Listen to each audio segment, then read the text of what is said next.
This is Carbon One's 2018 facility plan with the State Construction Department, and we'll introduce ourselves first. Amber Leach, Planning. Troy Decker, Planning. Charlie Kaufman, Planning. Bob Herzog, Project Management. Michael Burnett, Project Manager. Paul Severson, Design and Construction Administrator.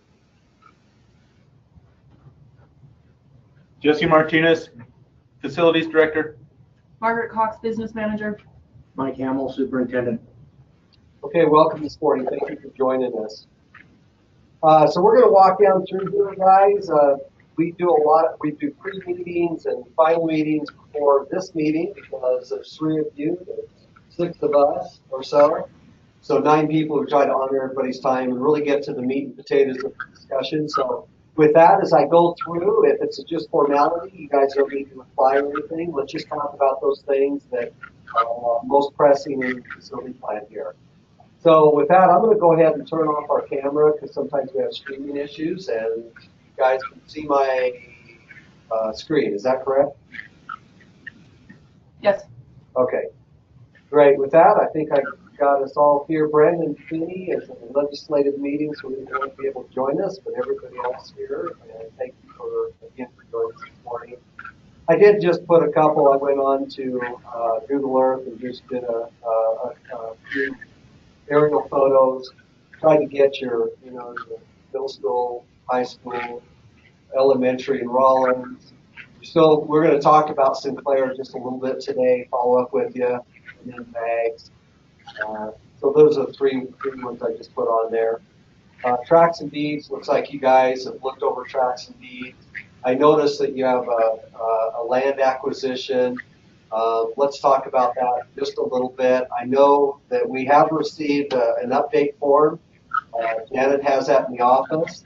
And so she had a couple questions, but let's go on there. That's adjacent to the high school, is that correct? Is it this? Where is it at? It's just north of the high school. Just north.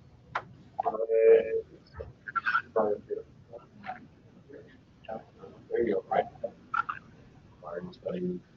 Okay, so you guys acquired that, and she had a couple questions. And Charlie, you can ask your questions. Absolutely. So we did get that form. We thank you guys. One thing we were missing and that we need to get from you is the deed of the property, so we can upload it into the system. So if you can just send that to me, Jesse or Margaret, you guys send it to me, and I'll make sure I get it passed on to Janet so we can go into details. Easy enough. And I assume that it's contiguous with your high school property and it's just part of your high school campus. Is that correct? Yes, sir. Okay, so I think are we just going to go ahead and add that as that's going to be part of the high school? Okay, got it. So we should have need to create a new one. She just needs to add, or you do. I might be able to do this one. I'll talk with her too. Okay, sounds good.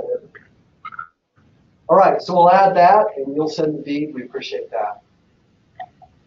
Property profiles, you look that over. By the way, those the reason we go through these every year, just for everybody, is these acreages have to do with your block grant payment with regard to groundskeepers, so it means money. We want to make sure we get that right for you. Property profiles, the same thing. It affects your major maintenance payments. You've got gross square footage. Out of that gross square footage allowable, we get ADM numbers from WDE, and then we apply those or put them in our calculator, our square foot calculator, and it produces an allowable.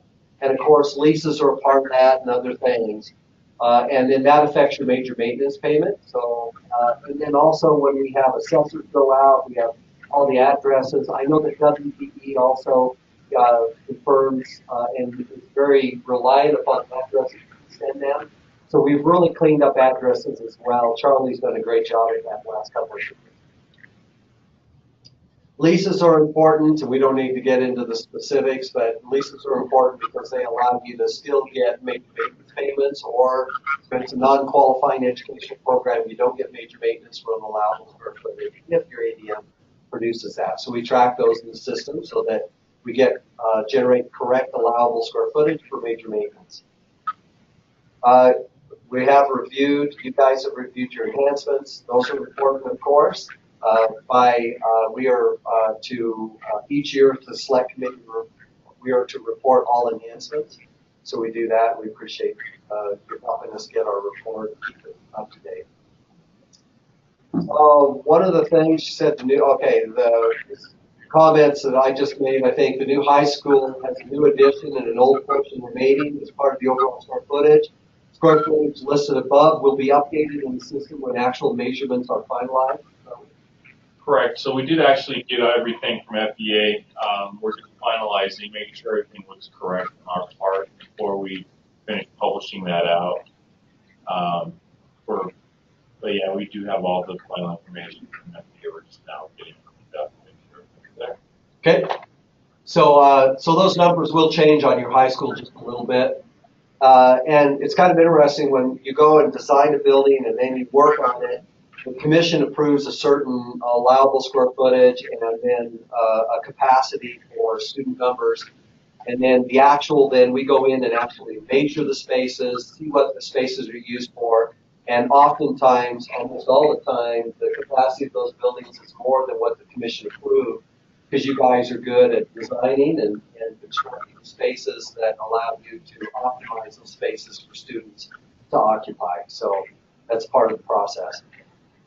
We did want to talk about Sinclair Elementary School. That was mothballed back in 2000. And I just kind of did a screen capture here, but it was mothballed in 2016, August. A mothball status, well, what that allows you to do is actually to generate up to, if your ADM drives district-wide, it allows you to generate up to 10% of the major maintenance for that building.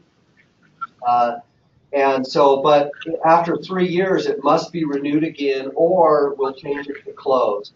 And if we close it, of course, that means you can't spend any major maintenance on it. So we kind of just wanted to come back with you and kind of get an update on Sinclair Elementary School and where you guys are, what are you thinking with regard to that facility? Mr. Hamel? You know, I'm not sure we have any concrete thoughts about that facility at this time. We have Sinclair Refinery does use it from time to time for training purposes. So we, allow them access to the building and allow them to run some training programs at that site. Whether or not we would ever be interested in either selling it to them or leasing it to them, or at this point, we don't have a long-term plan for that facility.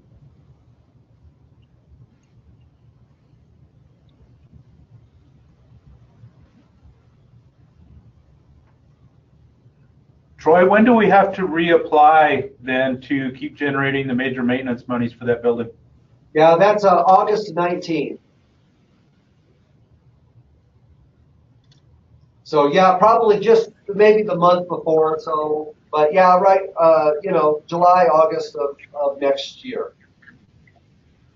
And we'll review this again, Jesse, and certainly, guys, we're not pushing you to. And the reason it's mothballed is because, well, usually mothball says, hey, potentially, number one is we need to take care of the building in some way, shape, or form.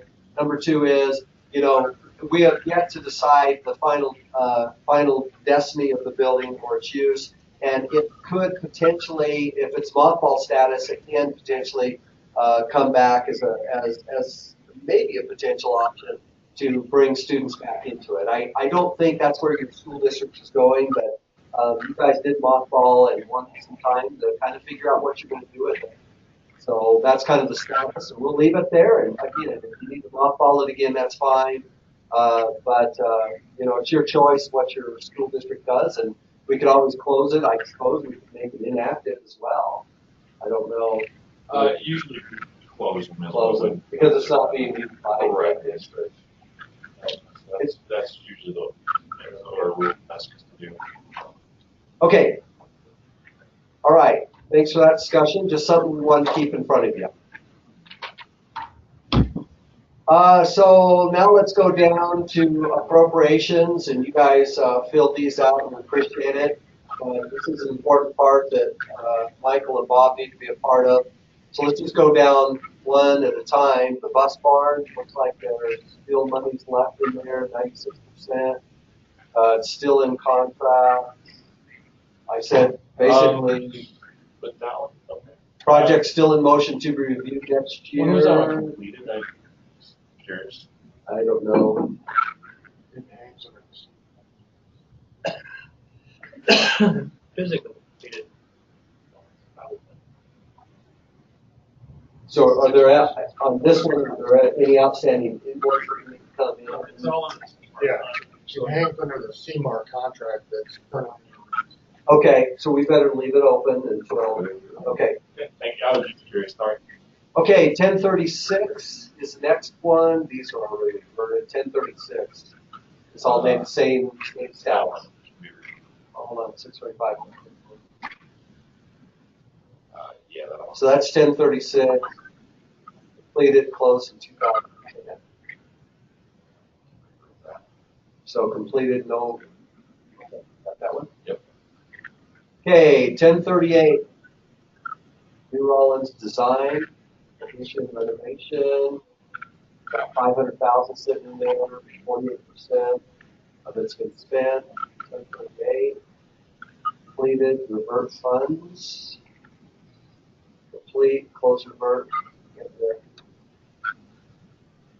Yeah, they decided not to. We didn't get the funding to continue with that addition to the elementary school. So- Yeah, okay, because of capacity. Yes. All right. 1040, New Rollins High School. Okay, so that's under review. 1040, project still in motion to be reviewed next year. 1041. Should I just say under review instead of there? Yes, please. Okay. Okay. Okay, the middle school renovation. It says 1042 can be closed.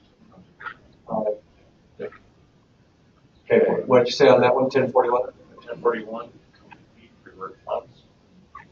Okay. 1032 Sinclair renovation. If that one. Okay, 1040, okay. That's fine. 1191. It's part of the CMAR. That one. You don't have to review these. Okay, this one you.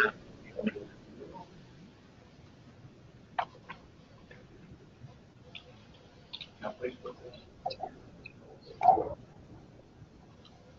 10, which one? Okay, so you want this one to be reviewed. All right. Yes, my 2092. Yeah. Closed. Okay. Completed revert funds. Okay, everybody good? District, you good on all that? Yeah, I just see you're adding, changing your notes a little bit from what we put in, so. Okay. Just want to make sure everybody's on the same page. Security funding. We'll have a project manager kind of discuss the security funding a little bit and make sure we're going down the right path here.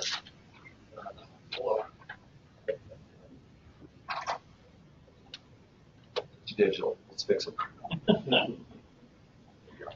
Alrighty, so just off the latest report, we have on all security projects for the district. We have several that have used all the funds that made available. However, we still have quite a few of them that are still open for a total of $90,107.73. What we're trying to do is we've got a request from the legislature to try to get these funds expended. Towards that end, I'd like to kind of read what we've got here as far as talking points for security projects. So if you'll indulge me, I'll just kind of go through this here. The original funding for security was from the 2014 House Enrolled Act to a total of $9 million. The funding of projects defined was in the 2015 Senate Enrolled Act. In October of 2014, security standards for Wyoming K-12 schools were developed and released. January through June of 2015, the assessments took place at all the districts, all the district buildings. July of 2015, there were 1,500 plus security projects identified and created and named. August 2015, the assessments of the buildings were released, and in September 2015, the security revenue guide was released. The most effective elements to provide school security to a common level are funded for hard costs. The funded security priorities, 8 priorities in total, have been available for authorization since July of 2015. There was additional major maintenance funding was established through the Household Act number 0012 as follows. A school district may expend up to 10% of the amount distributed under a major maintenance program for the period commencing July 1st, 2016 and ending July 1st, 2018 for safety and security, building and facility needs. There were concerns that sufficient soft costs in addition to the hard costs provided by the 2014 HEAA 0056 and 2015 Senate 0089 may exceed individual district ability to fund, can be taken from the major maintenance up to 2% of the 2017-2018 major maintenance funding. Moving funds between, if this is a district request, and this is where we probably need to have a conversation about the remaining $90,000 that we have in security funding. The district may request moving funds between project appropriations, but it has to be in writing, and then with an acknowledgement that those funds, if they're taken from those projects, will not be funded again. There will be no backfilling of those funding. Any change agreements that were made by the SFD that were captured in writing can also be employed. The goal of security funding is intended to give each district an equal opportunity to provide security to security standards for the Wyoming K-12 school. The School Facilities Commission and the Select Committee for School Facilities have stated concerns with the slow deployment of these funds.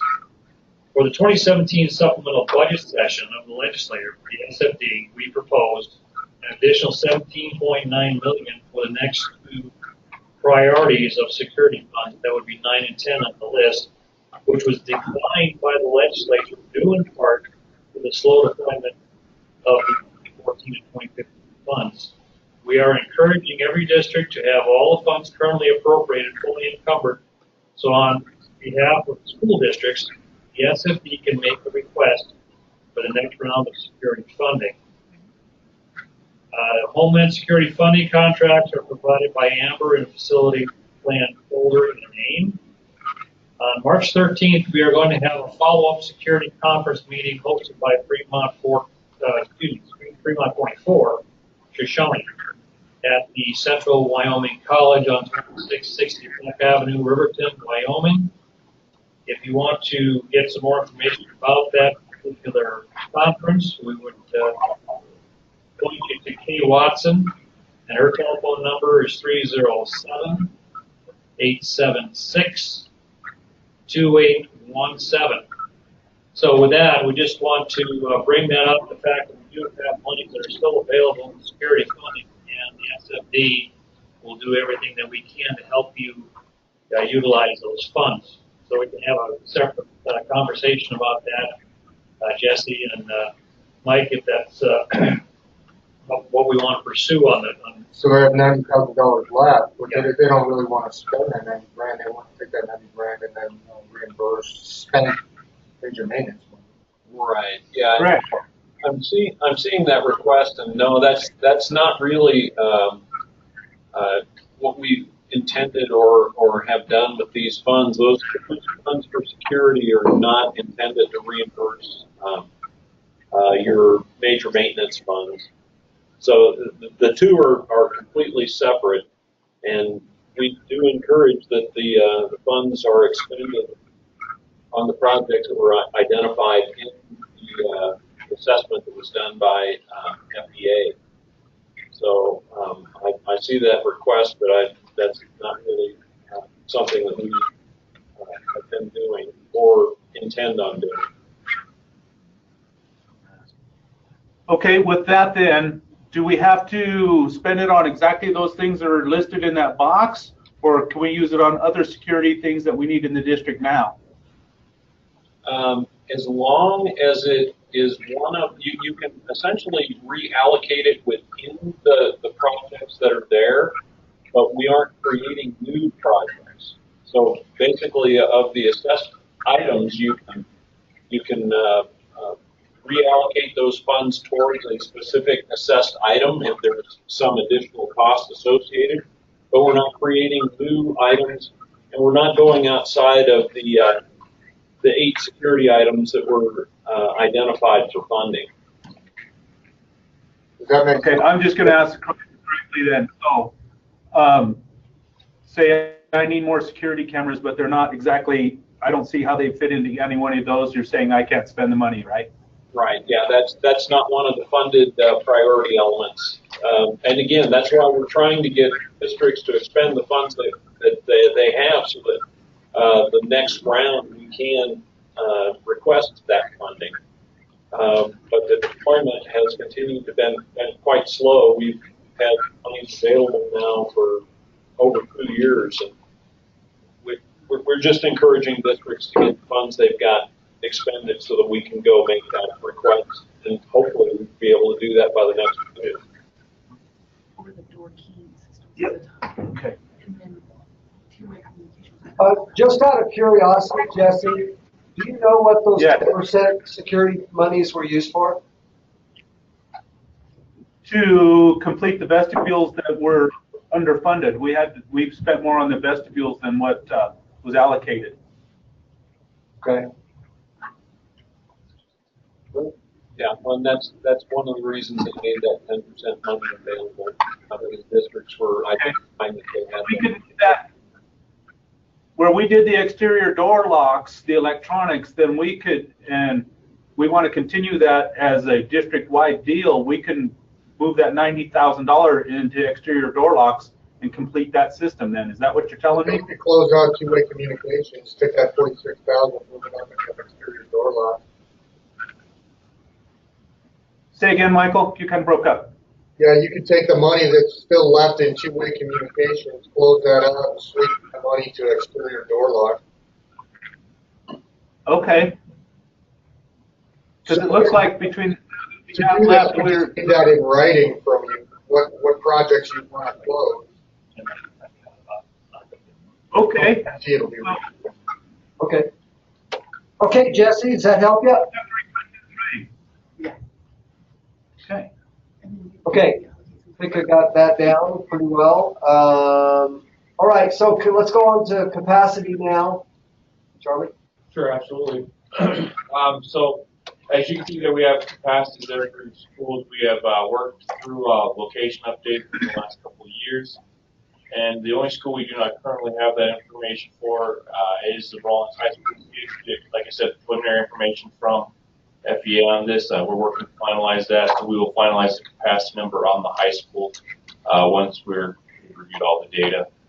But right now, everything looks like in your consolidated elementary school. We did work through some of the locations on those, and as well as the cooperative high school, we've gone through those buildings and worked on updating those as well.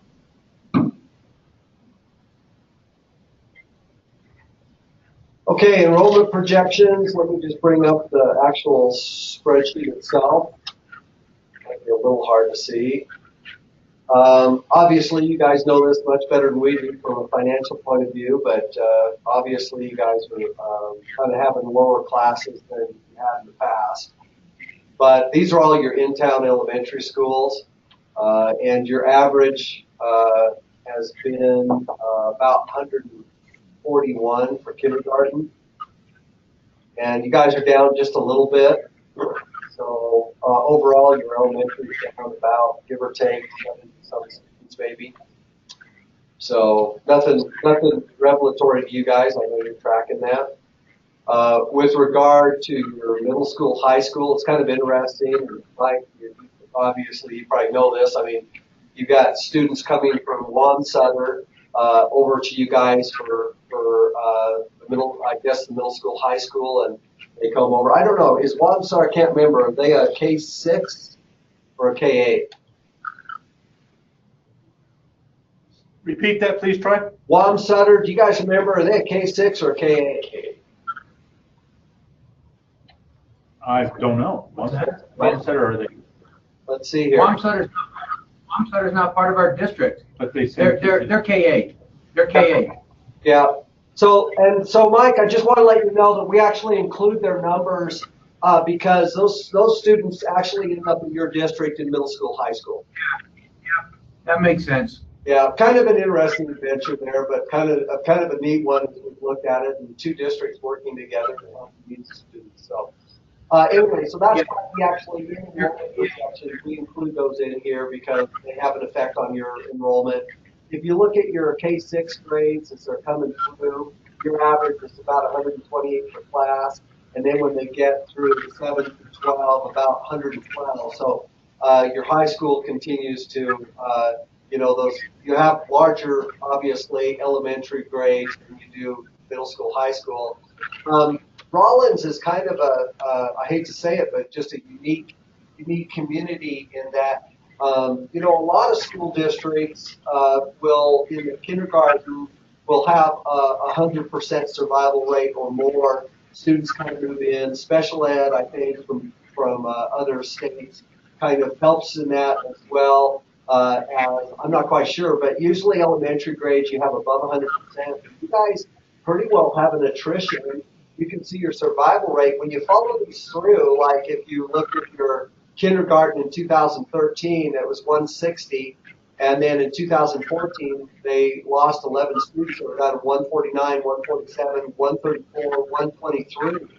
So you guys are seeing and it's economic based probably more than anything, but you guys have seen a somewhat, decreased survival rate, and it basically carries through all the way until your freshman year, and that's the only year over the last, you have to remember it's 10 years trailing data, and then we project that out into the future based on those trends mathematically. And the only one that you guys have more than 100% survival rate is your freshman year. Really, I don't know why. I couldn't say 104%. Maybe you guys have a clue on that. But everything else is pretty well a loss of students. Oh, that's right. But Wamsutter kind of shows that. That's right. Other than that, I guess the unfortunate part too is that you guys continue to lose students. So we've kind of postponed any addition onto that consolidated elementary school, but we certainly will monitor that from year to year. And if your student numbers go up, we'll be more than happy to reconsider that for an appropriation request when it gets in the mid to upper 90s percentile. Troy, the one that's designed, which one would it be attached to? It's K5. that second one down, That Rollins one there? Consolidated Elementary School. Got it. 73%. Hey, Brandon Finney just got back, and he did join us. Just so you know, we have one more person. We're Good morning, guys. Hey, Brandon. We're overwhelming you with all kinds of people today. All right, statewide capacity, I know you're not experiencing that, but we try to be sensitive and just let everybody know that the blessing of Wyoming is there are areas that are experiencing capacity issues. So let Charlie kind of briefly review this.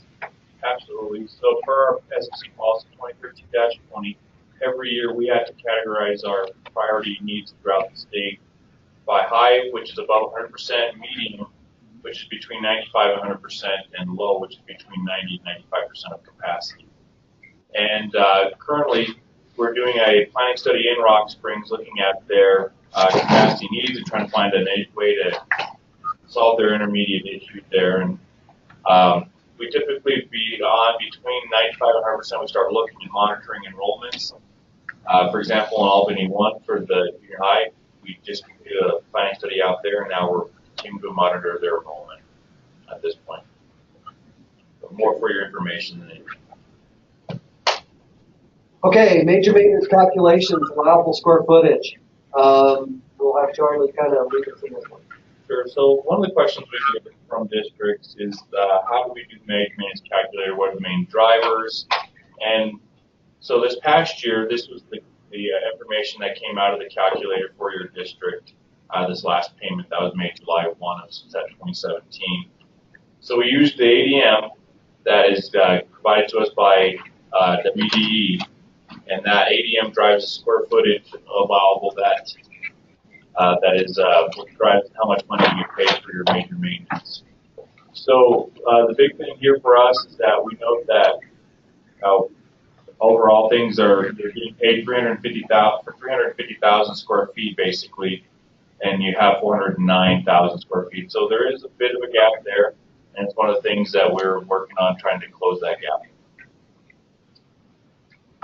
The bottom line is we recognize that you're not getting paid for all your square footage, and so there are attempts by this agency to help bridge that through legislative requests. Brandon's going to be talking about that in just a few minutes. So other than that, we're not looking for you guys to pack off part of your high school or your elementary school or anything like that. We're just looking for opportunities to bridge the gap between allowable and actual. You do not have a charter school. You do have a cooperative high school, 29 students. Condition-wise, just like a vehicle, how you take care of a building along the lifespan of that building basically determines how long that building can last. Preventive maintenance, you guys do preventive maintenance, routine maintenance throughout the lifespan of your building. As those buildings age, major maintenance is an important funding source. Take care. I know you guys use those. Jesse, we'll be talking about component projects in just a second. I know you were thinking about one or two. And then as the building gets up into the 0.65 range, we talked about those in just a second. That's when capital investments come in because it's larger deferred maintenance. So major maintenance is able to handle that kind of deferred maintenance. So the capital funding comes in to either renovate or replace buildings. State of Wyoming has been rolling pretty high on mineral royalties, and now obviously that's less money's coming through dedicated to that. But we're really excited because I think we still have a couple $100 million in the present budget that's kind of working through. So we're excited that there is money on the capital side as well as major maintenance. And again, Brandon will discuss that in a second. As a building ages, an FCI score is a facility condition index score, and the higher the FCI for a building, the more deferred maintenance there is in building. So we do a statewide list for all buildings, about 450 if you take schools, education buildings across state. We do have ancillary buildings, bus barns, storage, maintenance, those kind of things as well. That's on a separate list. We don't want to integrate those two lists because the legislature has shown over time that they prioritize educational facilities number one and ancillary facilities as a secondary when monies are available for capital projects. But at any rate, anything of a 0.4 or above on this list has been addressed or requested for some kind of funding, capital funding or other funding, or studies to help deal with those higher needs. So this list is getting less and less every year as monies are spent by the state to help districts take care of the facilities. You guys obviously don't have one up there. Here's your building. You guys actually have fantastic buildings from a score deferred maintenance point of view. I know you guys have a prioritization process, I'm sure, in your maintenance. And so these buildings, it's kind of interesting because when you look at buildings, age of building doesn't necessarily correlate to condition of building. If you put really taking care of it through time, you make your maintenance and have some infusion of capital funds, those buildings actually can be used for a long time and still meet educational needs in an appropriate way. So you guys have a really good inventory. Your buildings are looking good. and we appreciate you taking care of that. Major maintenance, Margaret, we appreciate you. I suppose you probably did your first 680 for the school district at the end of June, July. 680 is just a reconciliation of your major maintenance account, which is required to be a separate account from all other district accounts. Reconciliation account with regard to payments and expenditures. So we appreciate you doing that because it just allows us to basically keep track and report accurate and lawful expenditures of that So account. their total remaining pending balance. Yeah, when we come down here, we'll actually talk about the actual balance in just a moment. Building demolition, there you have it. That was the number one major maintenance expenditure. And then we have kitchen equipment, auditorium, and so on. So this is only last year's. We can take the last 10 years plus and look at it. We can take any single year in the past and look at major maintenance expenditures. This was just last year's based on your 680 reporting. Brandon just kind of gave an interesting look on building demolition. So they spent $100,000. They spent almost 900,000. So as we look through, here's a numerical breakdown of that, and if we come down here, we can actually look at where those expenditures were. Rollins High School demolition, major maintenance. I can't imagine we would have spent any demolition money on major maintenance money on demolition. Well, that's I why wonder if it was put to the wrong cost code. that's why we're looking at each other over here. That's kind of a really weird expenditure. So what we're going to have to do is on our task list, we'll have the PMs kind of and finance. Let's look into that, look at those, and perhaps there was a miscategorization of that. We can get it fixed. If it was a football field, I could see that happening, but not a demo. Yeah. There's no way Michael would have approved any of that for us. Yeah. We don't. Sometimes we can't track what Michael does. I'm not seeing that. Covering. It was up, go up one more. It's under Ron. Yeah. Down. Oh, it's up. Yeah, it's really, it's not. Okay, it's got to be right in here. Hold on, Remember? right here. Right there.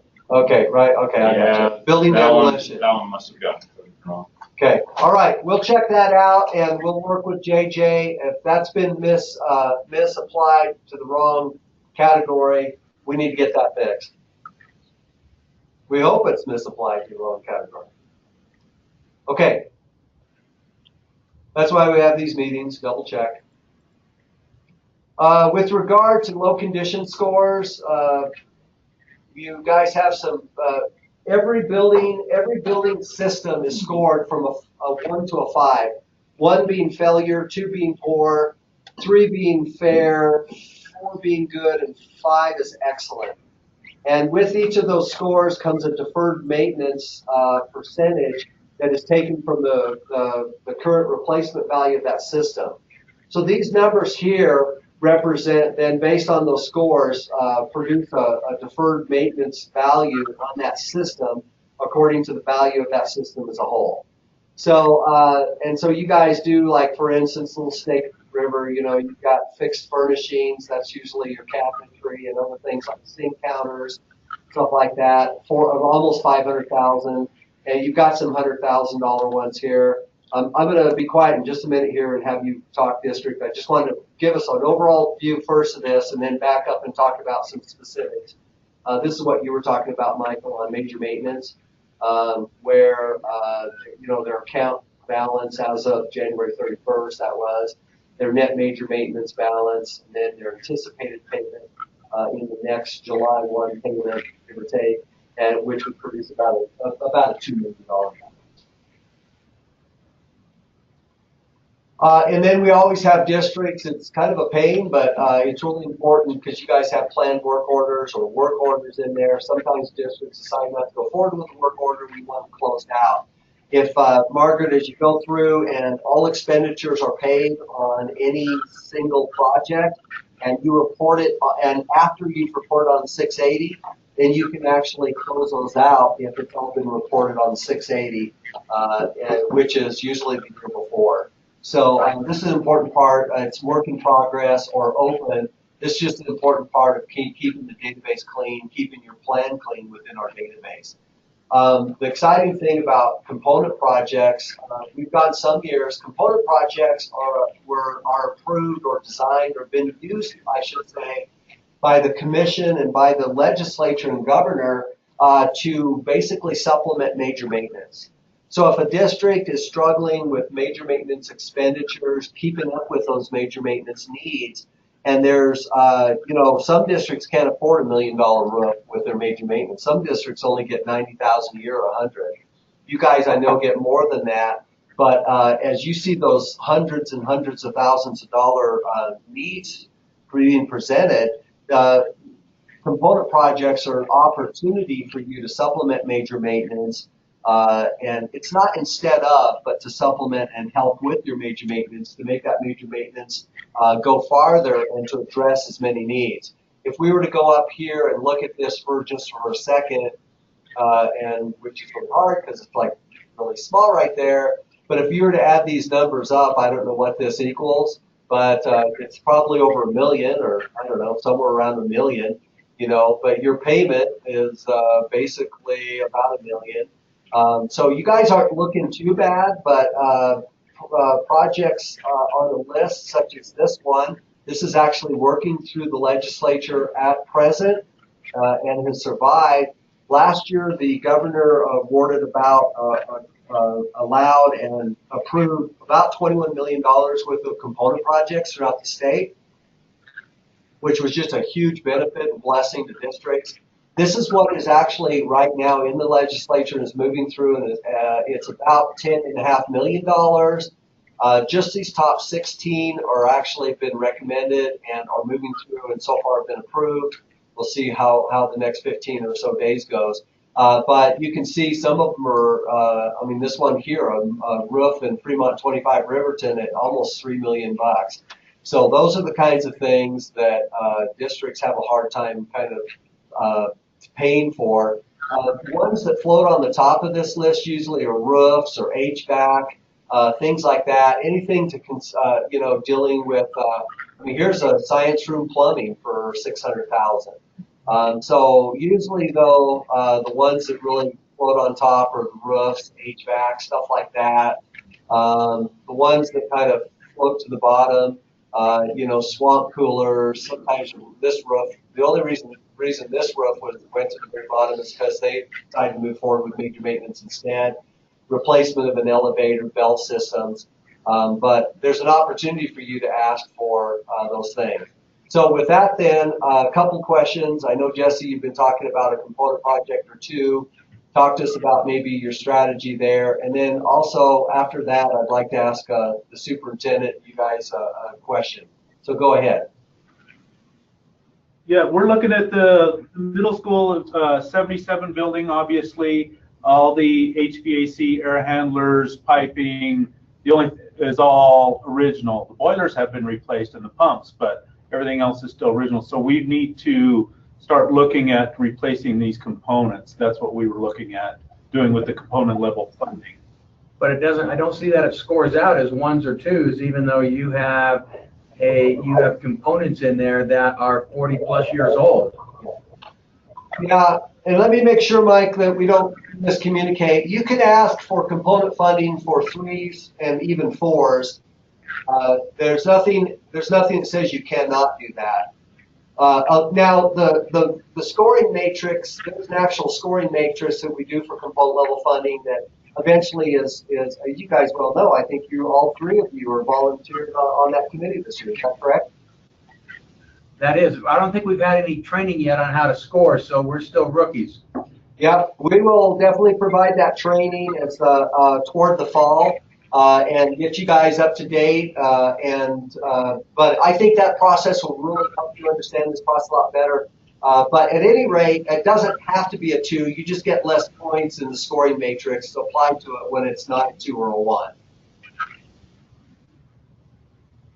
Okay. But the probability of you getting higher ranked on that component list statewide would correlate to lower scores on the condition on your condition score per system. So yeah, if you were strategizing and said, well, you know, maybe that's a 3 or 4 or 3s, but on this list maybe there's something that is a 2 or a 1. That is a lot of money. This may be a potentially a better opportunity for you to go to something on this list that scores lower. Not necessary, but it might be a potential opportunity to earn more points and get ranked higher within the list. So my question would be, and I apologize for not knowing more about this, but my question might be, how is it that a system that's 40 plus years old is ranked as 3s and 4s? Yeah, several answers to that.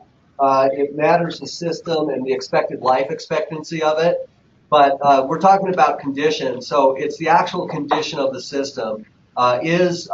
So when we send out a consultant to go do condition assessments, your school district provides a survey. There's a survey for each and every building, and that survey is filled out. And Jesse knows this because I think he's done it multiple times. That survey asks specifically, what issues are you having? What's your system made of?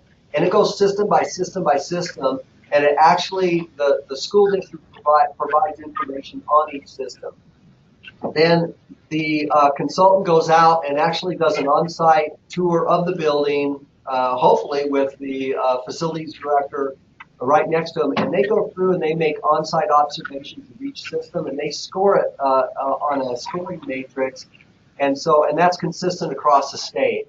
So yeah, systems that are 30, 40 years old can score any score, to be honest with you, depending on what kind of work has been done with them since their origin, what the system is and its expected life expectancy.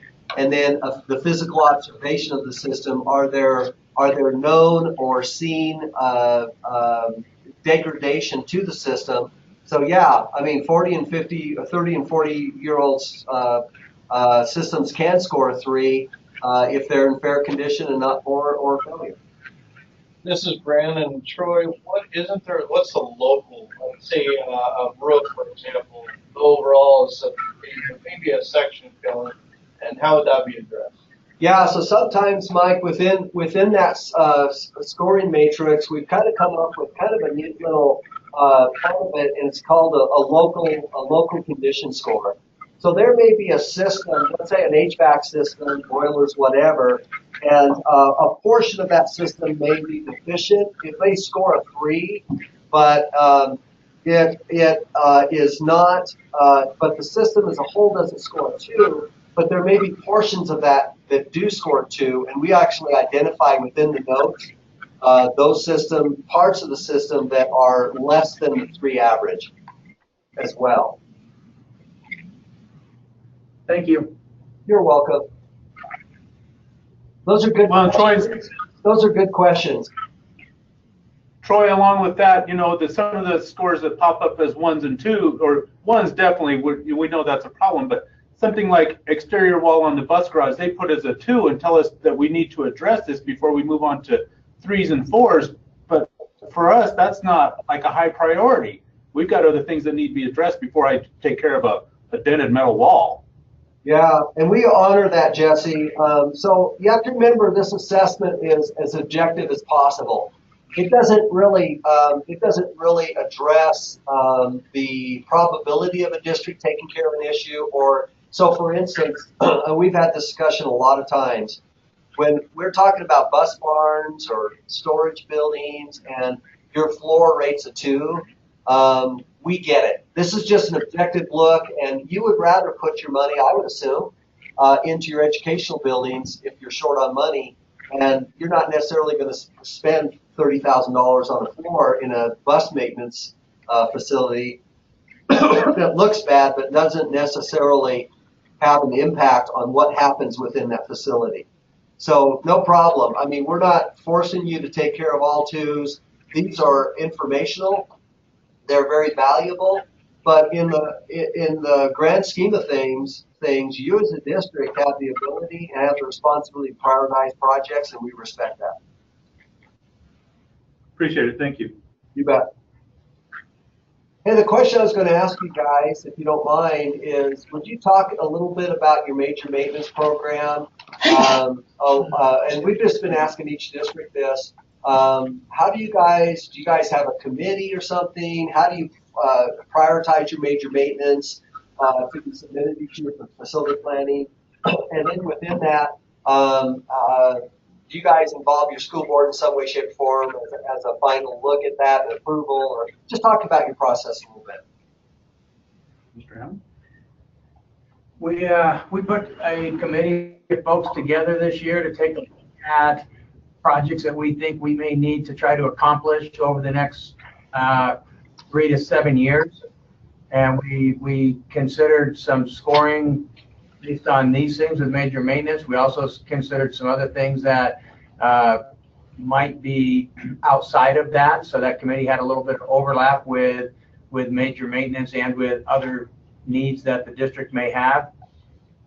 The work of that committee was presented to the school board, and then as projects that were higher on that list have come up, we've made sure we've involved the school board in approving those projects as they move forward. When you say we, who's the group that you use to make the priority? Oh, that group was myself, Margaret, Jesse. We had 2 building principals on that group. We had our athletic director was on that group. Who else was on that group? We had a consultant from a local engineering firm was on that group. Okay. We only ask because what we've been finding in this process of asking because the group seems to vary significantly between districts, and we're just trying to get an understanding how districts are making their decisions. We don't want to get involved with that process of making the decisions. We just want to understand what the district is doing and respect that you make the decision how to do that. There were also 2 board members on that committee as well. Thanks.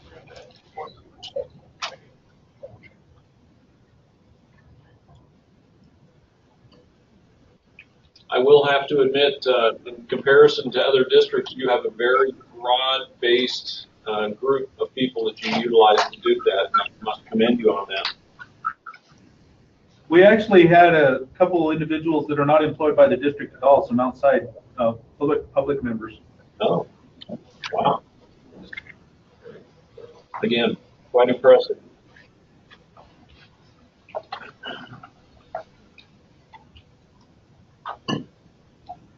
Yeah, every once in a while, somebody stand up for a legislative committee and some legislator asks, hey, are these districts taking care of their facilities, and how are they doing that? How do they prioritize the project? So They were just talking about yesterday on House Bill 1 on the state side of what the money is for, how it's prioritized, where it's going, how's the formula created, all that. They were all questioning it.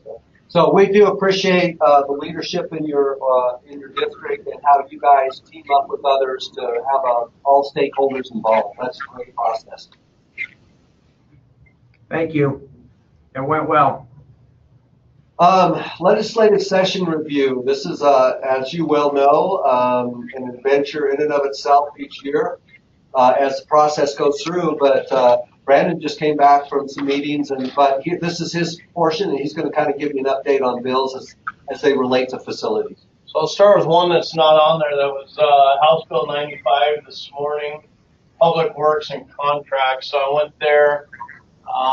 The bill did not make it out of committee. It had to do with preference for furniture, fixtures, and equipment.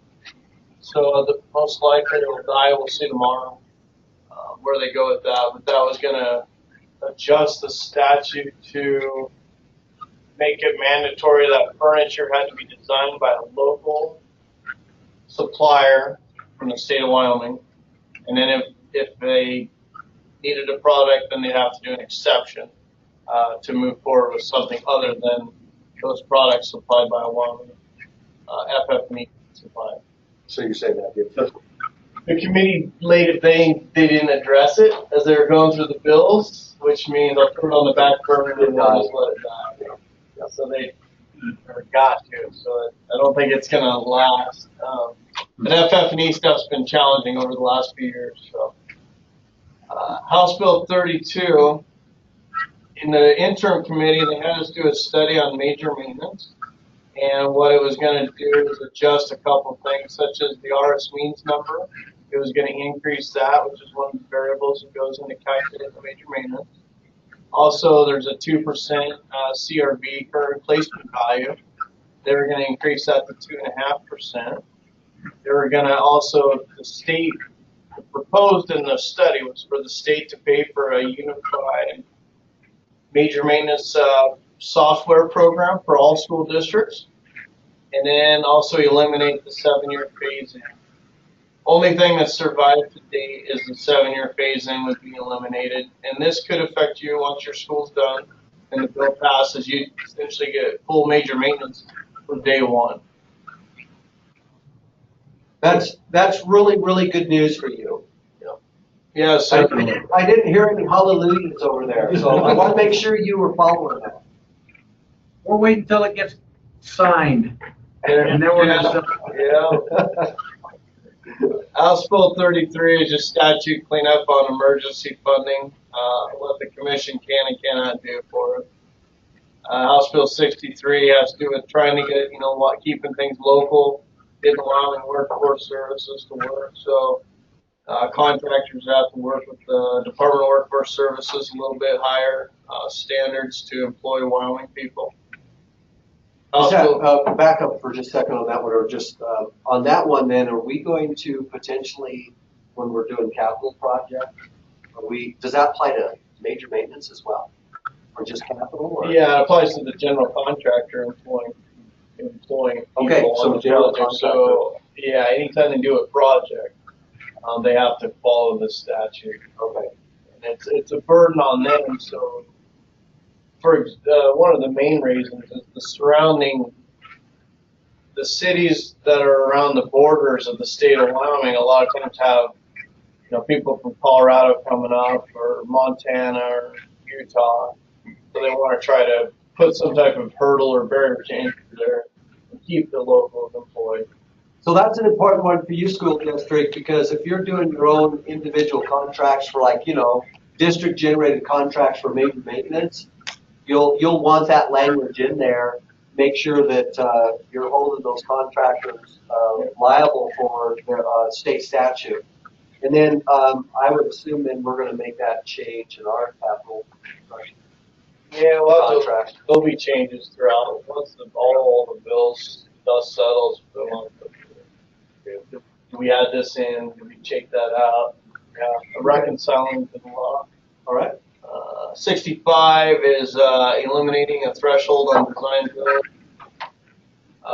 which was 500,000. House Bill 88 we have this word considered the state construction department, which consists of currently the construction management and school facilities division. What we've done is created an operations division, and how this could affect you is those that are executors of the work, which would be project managers, planning, finance, we're all in the operation. The intent is, one, we could cross resources over to each side, whether it be the CM or SFD side. Also, you could perhaps get a different project manager assigned to your district if you got a specific project. And for example, Michael or Bob could be great at healthcare, so they could send them off to the healthcare project. And you've got a different type of project, they may put a different guy over to you. So if we have someone on the staff that is really good at drugs, Yeah, roofs or boilers or some guru. I mean, they're all different architects, engineers here, so depends on what their expertise is. Senate Joint Resolutions 3 was to put the Constitution out for voters to determine on the funding. We'll see what happens on that one. And then the capital construction bill, it's usually it had its own special bill. This year, House Bill 1 buried in the whole budget bill. I think it starts on around page 100, give or take. It's spread throughout. But do they have anything going through there? No components. Okay. All right, so the only thing I guess you would have would be major maintenance.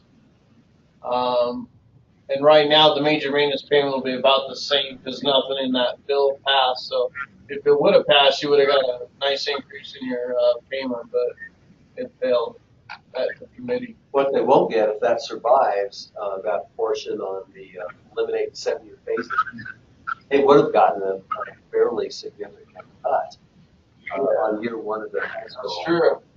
At least it'll stabilize somewhat. Or was that phased in already? 1 year. It is currently, we went through phase 1 last year. Well, what I'm trying to say is, did they get full funding this last? Do you guys know? Did you get full funding for that high school this last payment, or was it? No funding. Okay, No funding. so that'll change dramatically here. Yeah, so if it fails, the bill fails, then you will see a significant decrease in revenue. If it passes, you'll see probably a stable cash flow. It should be. I think it's the other way around, isn't it? If it fails, we should receive stability because right now we're not getting any major maintenance for that new building. But if it passes, our major maintenance should increase. Am I understanding that incorrectly? Yeah, Yep. So this. I am under. Yeah, you are correct. Okay, okay.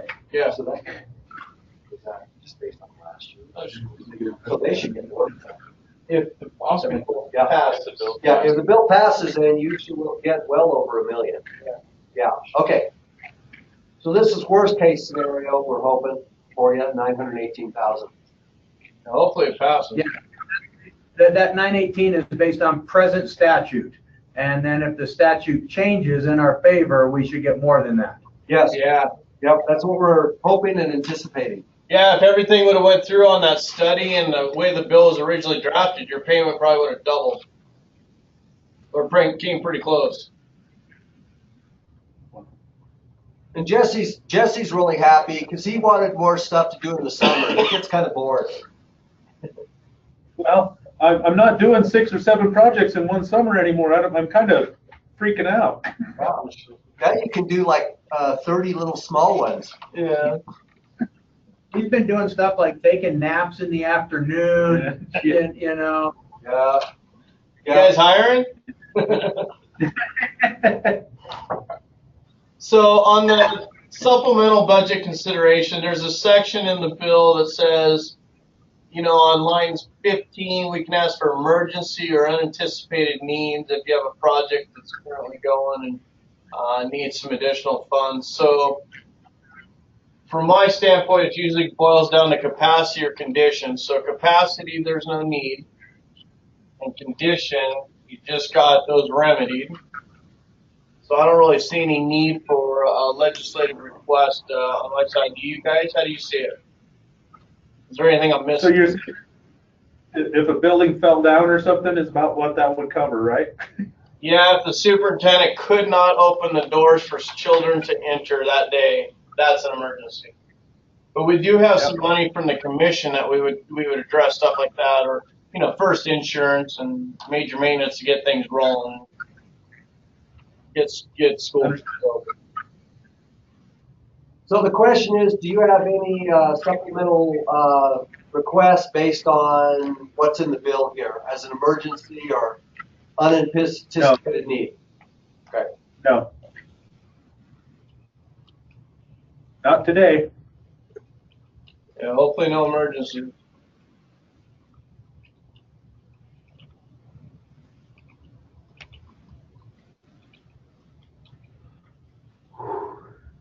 Okay, last topic then. We always give the district and the staff, of course, the opportunity. Is there something that we have not covered that you would like to talk about prior to closing this facility plan meeting?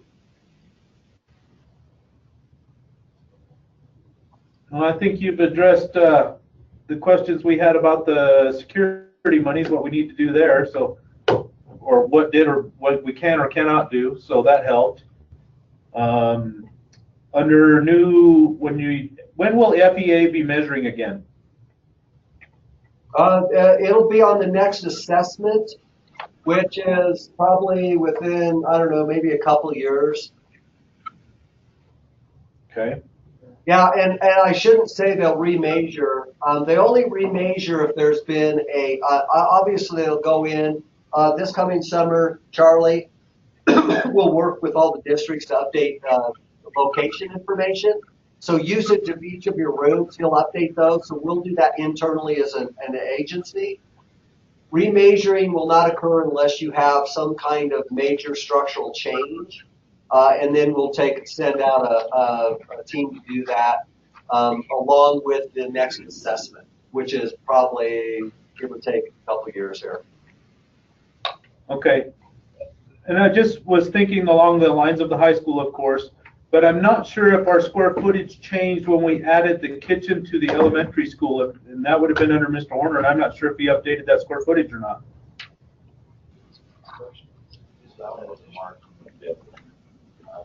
K1.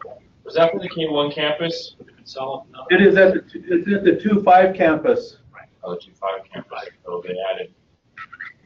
Yeah, when we tore the high school down, we needed to add a cooking facility, and that would be at the 2-5. That's not the 2-5. That's not. Oh, That's education. No. That's higher education. sorry, I'm not far enough. Oh, there you Keep going north. go. Oh, right here. Here. Yep. Okay. So, no. What is that? No. Kitchen. How many square feet is that approximately, Jesse? You know, I wish I knew that number off the top of my head. I don't, but that is the new kitchen there on the very left. Is it right? This, Yeah, correct. right? Yes. Yes, correct. It's, That would not how be do we do it, guys? We have the technology, right? No. It's probably more accurate than an architect's drawings. We just need to give them an approximation so they can look at it. We know where you live, Brennan. We want square feet, right? Yeah. Right here. From here to there. There. The little bump out. Right here. Yeah, don't forget to look out.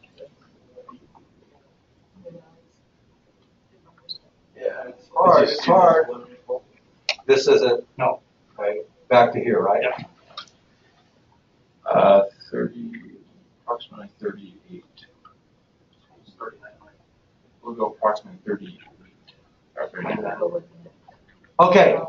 And so thank you for asking that, Jesse. We will, right now we're as we meet with all 48 school districts, we're compiling a list of buildings that need to be remeasured. And of course the building as a whole doesn't need to be remeasured, but we will look at contracting probably here in the next 4 or 5 months, have a team come out and remeasure that and add that to your campus, to your building. Okay. Thank you for pointing that out. Yes, no, that's good to know. Let's go back. Where was that? So it was right there. Now, induction, kitchen, dormitory. So minor physical, right? Right. Okay. We'll just make notes here. Save that. And how should I say that? Okay. This is the production kit. Okay. 2-5 building. Okay.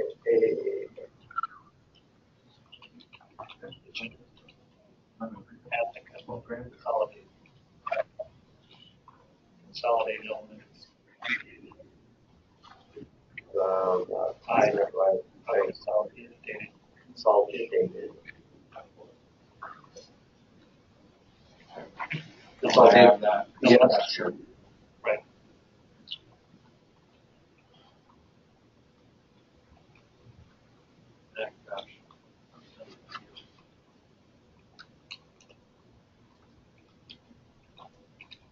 Done after you. Yeah, no, it shouldn't have been. 2 years ago. Okay. Maybe this. All right. Anything else, district? I have one thing. Hey, Jesse, this is Brandon. Sorry, I locked in at the end there, the security stuff.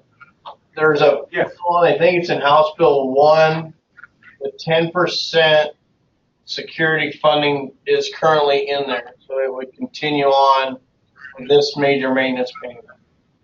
So you're saying then, and I saw that the other day, that's Yeah. interesting. So in this payment, if they get $1 million, they can reload their 10% security funds another 100,000. Yep. And you guys, now that doesn't mean you have to spend it, but you'll have another 100,000 then to spend on continuing or additional security needs. And make sure you remember that that security fund, 10% security fund, it doesn't have to qualify for the definition of major maintenance. It can, but it doesn't have to. So you can add systems, you can buy, walkie-talkies, fluorescent vests for your playground monitors, stuff like that. So it can, but it doesn't have to qualify for major maintenance. You can spend it on anything security related. Yeah. So I thought I'd let you know on that. If it passes, once again. So say that's the $19,000 that's left in that one from our 17 funding. We have $19,000 in that line, and we could use it for that type of stuff as you're talking as well. Yeah, and then essentially they would replenish. I think there's more flexibility with the way they have that 10% security payment versus the block above. The block above is obviously, you can see the security elements. The block at the bottom, as Troy just indicated, has a little more deviation to its expenditures. So yeah, you would be up to 119,000 then on that designation. If we wanted to do that.